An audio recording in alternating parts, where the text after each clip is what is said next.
কলিজা মরি গেছে, এই জন্য আজান দিলে মসজিদে যাই না, রমজান শরীফের রোজা রাখি না, 10 টাকা চাঁদা দিতে পারি না। শেখুল ইসলাম আল্লামা হাফিজ ইবনে তাইমিয়া ওনার শাগির ইবনুল কাইয়িমকে বলেছেন, মাদারিজুস সালিকিন কিতাবে আছে, কোন মুসলমান যদি একটা আমল করে, গাছের গোড়া যদি পরিষ্কার করে দেয়, গোবর দেয়, সার দেয়, কীটনাশক দেয়, গাছে আবার ফল ধরবে, ফুল ফুটবে, ফল ধরবে, পাতা আবার সবুজ পাতা গজাবে। ফজরের নামাজের পর, ফজরের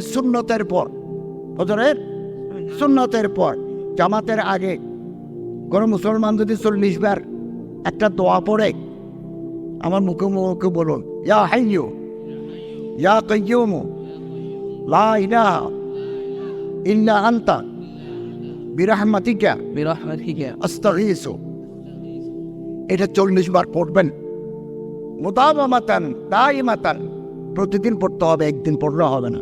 আগামীকাল সকাল থেকে শুরু হবে, পড়তে থাকবো।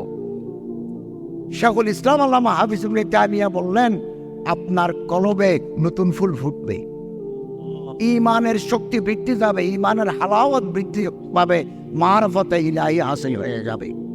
যা চাইবেন আল্লাহ তা দিবেন, যা চাইবেন আপনি পাবেন।